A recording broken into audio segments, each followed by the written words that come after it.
नमस्कार दर्शकों, news today के इस बुलेटिन में आपका स्वागत है, जहां हम चर्चा और विश्लेषण करते हैं आज की महत्वपूर्ण खबरों का। आज की मुख्य सुर्खियां इस प्रकार हैं। सुप्रीम कोर्ट ने स्पष्ट किया है कि माताओं को बाल देखभाल अवकाश CCL देने से मना करना संविधान का उल्लंघन है। सुप्रीम कोर्ट ने राज्यों में दिव्यांगजन अधिकार RPWD अधिनियम 2016 के अपर्याप्त कार्यान्वयन पर निराशा व्यक्त की है। सुप्रीम कोर्ट ने सरकार को भ्रामक विज्ञापन देने वाली FMCG यानी फास्ट मूविंग कंज्यूमर गुड्स कंपनियों पर कार्रवाई का आदेश दिया। IUCN ने towards a regenerative blue economy mapping the blue economy शीर्षक से एक रिपोर्ट जारी की। ICRIER ने मृदा, जल, वायु और जैव विविधता SWAB के संरक्षण के लिए कृषि खाद्य नीतियों में समन्वय स्थापित करना बुलेटिन जारी किया। यूनाइटेड किंगडम की संसद ने शरण चाहने वालों को रवांडा भेजने के लिए प्रावधान करने वाला एक विधेयक पारित किया। चलिए अब खबरों की चर्चा विस्तार से करते हैं और सबसे पहले रुख करते हैं आज की पहली मुख्य खबर की ओर। सुप्रीम कोर्ट ने स्पष्ट किया है कि माताओं को बाल देखभाल अवकाश यानी CCL देने से मना करना संविधान का उल्लंघन है। हाल ही में सुप्रीम कोर्ट की 2 न्यायाधीशों की पीठ ने हिमाचल प्रदेश सरकार को बाल देखभाल अवकाश CCL पर अपनी नीतियों की समीक्षा करने का निर्देश दिया है। कोर्ट ने राज्य को कामकाजी माताओं, विशेषकर विशिष्ट आवश्यकता वाले बच्चों की माताओं से संबंधित CCL पर उसकी नीतियों की समीक्षा करने का आदेश दिया है। इसी के साथ सुप्रीम कोर्ट के निर्णय से जुड़े मुख्य बिंदुओं को समझते हैं। कोर्ट ने कहा कि एक कामकाजी माता का नियोक्ता यानी एम्प्लॉयर होने के नाते राज्य सरकार सेवारत महिला की घरेलू जिम्मेदारियों से अनभिज्ञ नहीं रह सकती है। कार्यबल में महिलाओं की भागीदारी संविधान के अनुच्छेद 15 द्वारा गारंटीकृत एक संवैधानिक अधिकार है। अनुच्छेद 15 में प्रावधान किया गया है कि राज्य केवल धर्म, मूल वंश, जाति, लिंग, जन्म स्थान या इनमें से किसी के आधार पर कोई भेदभाव नहीं करेगा। प्रसव दौरान दिए गए मातृत्व हित लाभ पर्याप्त नहीं है और साथ ही ये बाल देखभाल अवकाश की अवधारणा से अलग है। मातृत्व हित लाभ संशोधन अधिनियम 2017 की बात करें तो यह महिला कर्मियों के लिए 26 सप्ताह के सवैतनिक मातृत्व अवकाश का प्रावधान करता है। इन 26 सप्ताहों में से अधिकतम 8 सप्ताह का अवकाश प्रसव की अपेक्षित तारीख से पहले लिया जा सकता है। खबर के आखिर में बाल देखभाल अवकाश CCL के बारे में भी जानकारी प्राप्त कर लेते हैं।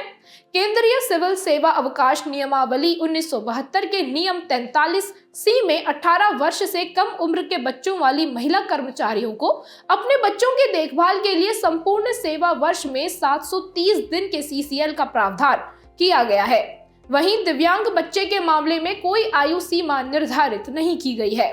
इस अवकाश का उपयोग बच्चे की किसी भी जरूरत जैसे बच्चे की परीक्षा या बच्चे की बीमारी के दौरान उसकी देखभाल के लिए किया जा सकता है। यह सुविधा केवल 2 बच्चों तक ही उपलब्ध होगी। वहीं आपकी जानकारी के लिए बता दें कि हिमाचल प्रदेश राज्य ने CCL के इन प्रावधानों को नहीं अपनाया है। आइए अब आगे बढ़ते हैं हमारी आज की अगली मुख्य खबर की ओर। सुप्रीम कोर्ट ने राज्यों में दिव्यांगजन अधिकार RPWD अधिनियम 2016 के अपर्याप्त कार्यान्वयन पर निराशा व्यक्त की है। सबसे पहले राज्यों में RPWD अधिनियम के लागू होने से जुड़े रेखांकित किए गए मुद्दों के बारे में विस्तार से जान लेते हैं। RPWD अधिनियम की धारा 79 के तहत दिव्यांगजनों के लिए राज्य आयुक्त की नियुक्ति नहीं की गई है। आपको बता दें कि राज्य आयुक्त इस अधिनियम के मामले में विनियामक निकाय के रूप में कार्य करता है।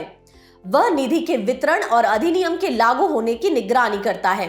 इसके साथ ही अधिनियम की धारा 88 के तहत दिव्यांगजनों के लिए राज्य निधि का गठन नहीं किया गया है। गौरतलब है कि इस निधि से दिव्यांगजनों को वित्तीय सहायता दी जाती है। दिव्यांगजनों से जुड़े मामलों की सुनवाई के लिए विशेष न्यायालयों का गठन नहीं किया गया है। साथ ही मामलों की शीघ्र सुनवाई के लिए विशेष लोक अभियोजकों यानी स्पेशल पब्लिक प्रोसिक्यूटर्स की नियुक्ति भी नहीं की गई है। इसके अलावा दिव्यांगता प्रमाणन और संदर्भित बेंचमार्क दिव्यांगजनों को बेहतर सहायता प्रदान करने हेतु मूल्यांकन बोर्ड का गठन नहीं किया गया है। सीमित संरक्षता यानी लिमिटेड गार्डियनशिप प्रदान करने के लिए प्राधिकरण का गठन नहीं किया गया है। यह अभिभावक और दिव्यांगजन के बीच आपसी समझ एवं विश्वास पर आधारित संयुक्त निर्णय लेने वाली व्यवस्था है। दिव्यांगजन अधिकार अधिनियम RPWD 2016 के बारे में बात करें तो यह अधिनियम दिव्यांगजनों के अधिकार पर संयुक्त राष्ट्र कन्वेंशन को लागू करने के लिए बनाया गया था। यह सामाजिक न्याय और अधिकारिता मंत्रालय द्वारा शासित है। चलिए अब अधिनियम के मुख्य उपबंधों पर एक नजर डालते हैं। इस अधिनियम में 21 प्रकार की दिव्यांगताओं को शामिल किया गया है। इनमें शारीरिक और बौद्धिक दिव्यांगता, मानसिक रोग, रक्त विकार, तंत्रिका तंत्र संबंधी विकार आदि शामिल हैं। इसके अलावा संदर्भित दिव्यांगता वाले 6 से 18 वर्ष के बच्चों को निःशुल्क शिक्षा का अधिकार दिया गया है। दिव्यांगजनों के लिए सरकारी और सरकारी सहायता प्राप्त उच्चतर शिक्षण संस्थानों में 5% आरक्षण तथा सरकारी नौकरियों में 4% आरक्षण का प्रावधान किया गया है। साथ ही दिव्यांगजनों के साथ किए गए आपराधिक कृत्यों के लिए कठोर दंड निर्धारित किए गए हैं। आगे की राह की बात करें तो सभी राज्यों को दिव्यांगजन अधिकार अधिनियम के तहत आने वाले अपने दायित्वों को जल्द से जल्द पूरा करना चाहिए। इन दायित्वों में राज्य आयुक्तों की नियुक्ति, राज्य निधि का गठन आदि भी शामिल हैं। इसके साथ ही राज्य सरकारों को अधिनियम के तहत गठित प्राधिकरणों के कामकाज के लिए उचित नियम बनाने चाहिए। सामाजिक न्याय और अधिकारिता मंत्रालय को अधिनियम का बेहतर तरीके से अनुपालन एवं कार्यान्वयन सुनिश्चित करने के लिए मजबूत निगरानी व आकलन तंत्र स्थापित करना चाहिए। चलिए इसी के साथ बढ़ते हैं हमारी अगली मुख्य खबर की ओर। सुप्रीम कोर्ट ने सरकार को भ्रामक विज्ञापन देने वाली FMCG यानी फास्ट मूविंग कंज्यूमर गुड्स कंपनियों पर कार्रवाई का आदेश दिया। सुप्रीम कोर्ट ने आयुर्वेद उत्पाद बनाने वाली एक कंपनी से जुड़े मामले पर सुनवाई के दौरान FMCG पर भी कार्रवाई का आदेश दिया है। शीर्ष न्यायालय ने केंद्रीय मंत्रालयों से आम लोगों के जीवन पर नकारात्मक प्रभाव डालने वाले भ्रामक विज्ञापनों से निपटने हेतु की गई कार्रवाइयों का विवरण भी मांगा है। सबसे पहले समझते हैं भ्रामक विज्ञापन के बारे में। भ्रामक विज्ञापन ऐसा कोई भी प्रकाशित या प्रसारित दावा है जो उपभोक्ताओं को किसी उत्पाद या सेवा के संबंध में गलत सूचना प्रदान करता है।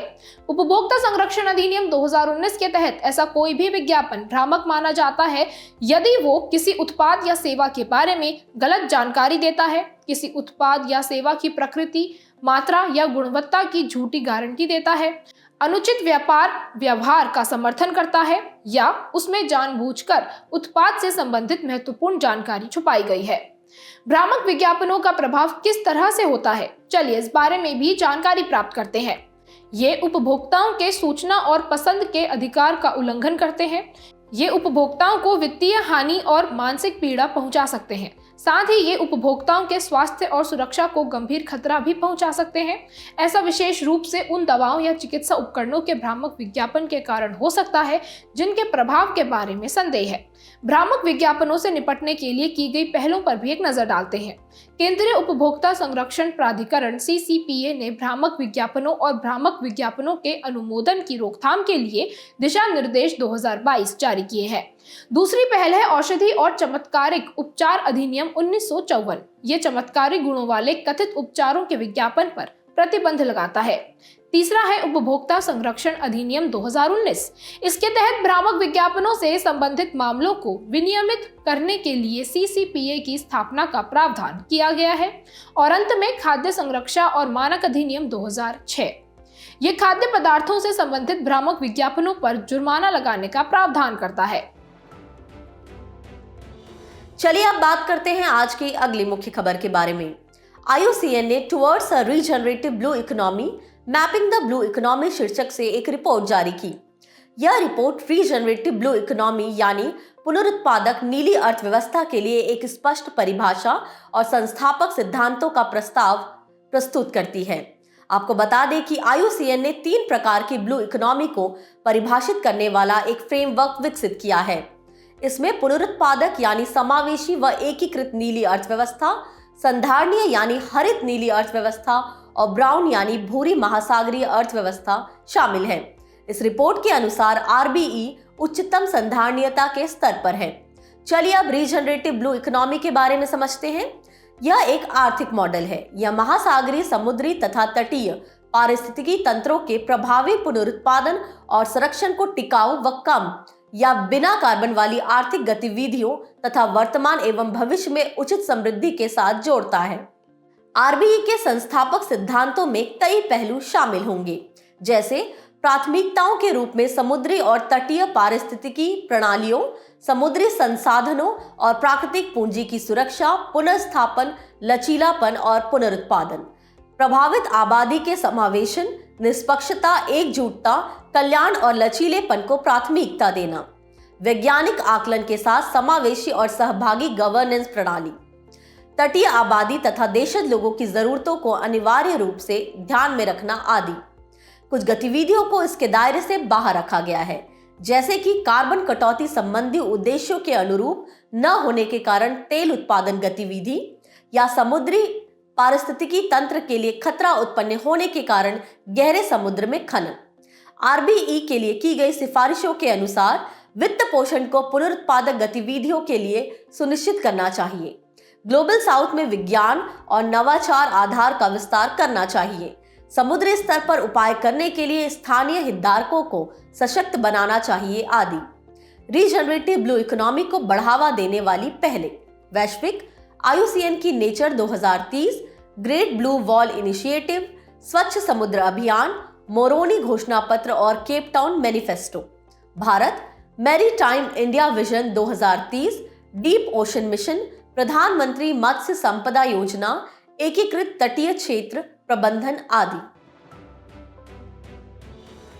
चलिए बढ़ते हैं हमारी अगली मुख्य खबर की ओर। ICRIER ने मृदा, जल, वायु और जैव विविधता SWAB के संरक्षण के लिए कृषि खाद्य नीतियों में समन्वय स्थापित करना बुलेटिन जारी किया। ICRIER ने कृषि खाद्य रुझान और विश्लेषण यानी agri food trends and analytics पर एक रिपोर्ट जारी की है। इसमें भारत के कृषि उत्पादन पर कृषि खाद्य नीतियों के प्रभाव का आकलन किया गया है। साथ ही इस रिपोर्ट में सतत खाद्य प्रणालियों के लिए SWAB के साथ तालमेल पर बल दिया गया है। स्वैप पर कृषि खाद्य नीतियों के प्रभाव को विस्तार से समझते हैं। पहले बात करते हैं मृदा के बारे में। भारत में लगभग 36% मृदा नमूनों में जैविक कार्बन की कमी है। नाइट्रोजन युक्त यूरिया का मात्र लगभग 34% ही फसलों द्वारा अवशोषित किया जाता है। मृदा की वर्तमान स्थिति में सुधार के लिए कुछ सिफारिशें भी की गई हैं, जैसे कि उर्वरक सब्सिडी देने की जगह प्रत्यक्ष नकद अंतरण यानी डायरेक्ट कैश ट्रांसफर व्यवस्था अपनानी चाहिए और ईंट बनाने के लिए मृदा के ऊपरी संस्तर की जगह ताप विद्युत संयंत्रों की फ्लाई ऐश का इस्तेमाल करना चाहिए।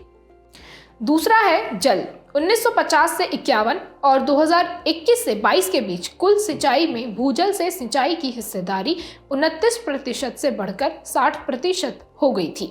वहीं इस अवधि में नहर द्वारा सिंचाई की हिस्सेदारी 40% से घटकर 25% हो गई थी। निःशुल्क और बिना मीटर वाली बिजली उपलब्ध होने की वजह से भूजल का अत्यधिक दोहन हुआ है। इससे भूजल के जल स्तर में गिरावट आई है। इस ओर की गई सिफारिशों की बात करें तो ड्रिप और स्प्रिंकलर प्रणाली जैसी सूक्ष्म सिंचाई तकनीकों को बढ़ावा देने की आवश्यकता है। स्थानीय कृषि पारिस्थितिकी को ध्यान में रखते हुए केवल चावल या गेहूं की बजाय विविध फसलों की खरीद नीति को बढ़ावा दिया जाना चाहिए और चावल की खेती और सिंचाई विधियों में बदलाव किया जाना चाहिए। इसके लिए ऑल्टरनेट वेटिंग एंड ड्रॉइंग यानी AWD direct seeding of rice जैसी तकनीकों को अपनाया जा सकता है। इनके अलावा तीसरा है जलवायु परिवर्तन। भारत के कृषि क्षेत्रक ने साल 2023 में कुल ग्रीन हाउस गैस उत्सर्जन में लगभग 13.44% का योगदान दिया था। इसमें भूमि उपयोग परिवर्तन और वानिकी उत्सर्जन शामिल नहीं है। फसलों की उत्सर्जन तीव्रता यानी एमिशन इंटेंसिटी बढ़ रही है, जबकि पशुधन क्षेत्रक की घट रही है। जलवायु परिवर्तन की वर्तमान स्थिति में सुधार के लिए की गई सिफारिशों के तहत कार्बन का कम उत्सर्जन करने वाली फसलों के लिए अधिक न्यूनतम समर्थन मूल्य घोषित किया जाना चाहिए। इससे किसानों को कम कार्बन उत्सर्जन करने वाली फसलें उगाने के लिए प्रोत्साहन मिलेगा। इसके अलावा कृषि क्षेत्र में कार्बन फार्मिंग क्रेडिट्स के लिए कार्बन बाजार की संभावना तलाशने की भी जरूरत है। चलिए अब बढ़ते हैं हमारी आज की आखिरी मुख्य खबर की तरफ। यूनाइटेड किंगडम की संसद ने शरण चाहने वालों को रवांडा भेजने के लिए प्रावधान करने वाला एक विधेयक पारित किया। आपकी जानकारी के लिए बता दें कि हाल ही में यूनाइटेड किंगडम की संसद ने रवांडा सुरक्षा, शरण और आव्रजन विधेयक पारित किया है। यह विधेयक यूनाइटेड किंगडम के आव्रजन अधिकारियों को जनवरी 2022 के बाद गैर कानूनी रूप से यूनाइटेड किंगडम में प्रवेश करने वाले शरणार्थियों को रवांडा निर्वासित करने की शक्ति देता है। गौरतलब है कि इसके प्रावधान उन सभी शरणार्थियों पर लागू होंगे जो बिना अनुमति के यूनाइटेड किंगडम में प्रवेश करते हैं। इनमें वैध आधार पर शरण मांगने वाला व्यक्ति भी शामिल है। आइए खबर की शुरुआत में यूनाइटेड किंगडम के आव्रजन विधेयक से जुड़ी नैतिकता संबंधी चिंताओं के बारे में विस्तार से जान लेते हैं। कानून के शासन का उल्लंघन। यह उन सभी कानूनों की उपेक्षा करता है जो प्रवासियों की पहचान कर उनके निर्वासन पर रोक लगाता है। साथ ही यह कानून अदालतों और अधिकरणों को रवांडा को सुरक्षित देश के रूप में मानने के लिए मजबूर करता है। अमानवीय व्यवहार। एमनेस्टी इंटरनेशनल तथा कई मानवाधिकार संगठनों ने रवांडा के खराब मानवाधिकार रिकॉर्ड की आलोचना की है। इन संगठनों ने रवांडा में राजनीतिक रूप से असंतुष्ट लोगों, पत्रकारों और शरणार्थियों के साथ दुर्व्यवहार का हवाला दिया है और अंत में नॉन रिफाउलमेंट के सिद्धांत का उल्लंघन। नॉन रिफाउलमेंट का सिद्धांत अंतर्राष्ट्रीय शरणार्थी कानून का एक मुख्य सिद्धांत है। यह सिद्धांत ऐसे शरणार्थियों को उनके मूल देश में वापस भेजने पर रोक लगाता है जहां उन्हें यातना दिए जाने या जान का खतरा है। शरणार्थी कन्वेंशन 1951 के बारे में बात करें तो यह कन्वेंशन तथा इसका 1967 का प्रोटोकॉल शरणार्थियों के संरक्षण को प्रशासित करने वाला एक प्रमुख कानूनी साधन है। इनके मूल में नॉन रिफाउलमेंट सिद्धांत निहित है। विश्व के 149 देश इस कन्वेंशन या इसके प्रोटोकॉल या दोनों के पक्षकार हैं। कन्वेंशन और इसके प्रोटोकॉल में शरणार्थियों के अधिकारों तथा उनकी रक्षा हेतु देशों के कानूनी दायित्वों का उल्लेख है। खबर के अंत में चलिए शरणार्थी कन्वेंशन पर भारत के रुख के बारे में चर्चा कर लेते हैं। भारत न तो 1951 के शरणार्थी कन्वेंशन का तथा न ही इसके 1967 के प्रोटोकॉल का पक्षकार है। भारत ने राष्ट्रीय शरणार्थी सुरक्षा फ्रेमवर्क भी तैयार नहीं किया है। हालांकि भारत अपने पड़ोसी देशों से बड़ी संख्या में आए शरणार्थियों को शरण देना जारी रखे हुए है। साथ ही वह मुख्य रूप से अफगानिस्तान और म्यांमार से आए नागरिकों के लिए संयुक्त राष्ट्र शरणार्थी उच्चायुक्त यानी UNHCR के मैंडेट का सम्मान भी करता है। यह शरण देने से पहले पड़ोसी देशों के अलावा अन्य देशों के शरणार्थियों के लिए भी शरणार्थी स्थिति निर्धारण आयोजित करता है। चलिए अब बढ़ते हैं सुर्खियों में रहे व्यक्तित्व की तरफ। हमारे आज के व्यक्तित्व है नरसिम्हा गोपाल स्वामी आयंगर। आपको बता दें कि हाल ही में Madras city cooperative building society limited ने अपनी स्थापना के 100 वर्ष पूरे किए। उल्लेखनीय है कि नरसिम्हा गोपाल स्वामी आयंगर इस सोसाइटी के प्रथम अध्यक्ष थे। चलिए नरसिम्हा गोपाल स्वामी आयंगर के बारे में जान लेते हैं। वे एक सुयोग्य प्रशासक, स्वतंत्रता सेनानी और राजनीतिज्ञ थे। वे 1905 में मद्रास सिविल सेवा में नियुक्त हुए थे। वे 1937 में जम्मू और कश्मीर के दीवान नियुक्त हुए थे। श्री आयंगर जी के योगदान की बात करें तो वे काउंसिल ऑफ स्टेट्स में निर्वाचित हुए थे। वे भारतीय संविधान निर्माण की 7 सदस्यीय प्रारूप समिति के सदस्य थे। उन्होंने अनुच्छेद 370 के सृजन में महत्वपूर्ण भूमिका निभाई थी। इसके साथ ही उन्होंने 1949 में सरकारी तंत्र के पुनर्गठन पर रिपोर्ट प्रस्तुत की थी। वे स्वतंत्र भारत के रक्षा, रेलवे और परिवहन मंत्री भी रहे थे। हम इनसे पंथ निरपेक्षता, देशभक्ति, निष्पक्षतावाद आदि जैसे जीवन मूल्य सीख सकते हैं। बुलेटिन के आखिर में अब बढ़ते हैं आज की संक्षिप्त सुर्खियों की तरफ। यूरोपीय संघ ने भारतीय यात्रियों के लिए नए वीजा नियम अपनाए हैं। इन नियमों के तहत भारतीय यात्रियों को लंबी वैधता के साथ मल्टीपल एंट्री शेंगेन वीजा देने का प्रावधान किया गया है। भारत के विदेश मंत्री ने वियतनाम के हनोई में आयोजित प्रथम आसियान फ्यूचर फोरम में वर्चुअल माध्यम से हिस्सा लिया। दक्षिण पूर्वी एशियाई राष्ट्रों का संगठन आसियान एक अंतर सरकारी संगठन है। इसका उद्देश्य मुख्य रूप से अपने 10 सदस्य देशों के बीच आर्थिक समृद्धि और क्षेत्रीय स्थिरता को बढ़ावा देना है। भारतीय प्रतिस्पर्धा आयोग ने अंतर्राष्ट्रीय वित्त निगम द्वारा नापिनो ऑटो एंड इलेक्ट्रॉनिक्स लिमिटेड की अनिवार्य रूप से परिवर्तनीय डिबेंचर्स के सब्सक्रिप्शन को मंजूरी दी है। C-DOT और IIT जोधपुर ने दूरसंचार प्रौद्योगिकी विकास कोष के तहत आर्टिफिशियल इंटेलिजेंस के उपयोग द्वारा 5G और इससे परे नेटवर्क में स्वचालित सेवा प्रबंधन के लिए एक समझौते पर हस्ताक्षर किए हैं। भारत और विश्व व्यापार संगठन के अन्य सदस्यों ने इस्पात उत्पादों पर मौजूदा रक्षोपाय बढ़ाने के यूरोपीय संघ के निर्णय की आलोचना की है। WTO एग्रीमेंट ऑन सेफगार्ड्स के तहत सदस्य देश किसी उत्पाद के आयात पर अस्थायी रूप से प्रतिबंध लगा सकता है यदि इससे उस देश के घरेलू उद्योगों को गंभीर खतरा होता है।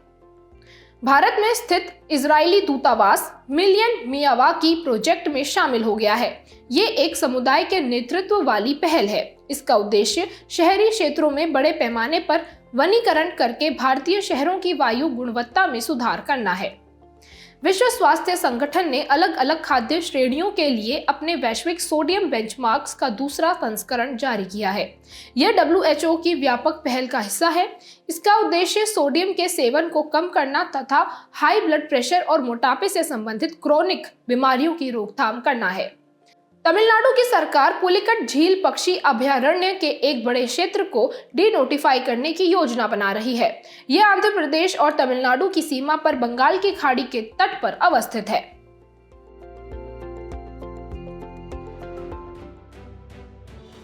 जाने से पहले आपकी समझ की परीक्षा के लिए डालते हैं एक नजर हमारे स्पेशल सेगमेंट प्रश्नोत्तरी पर।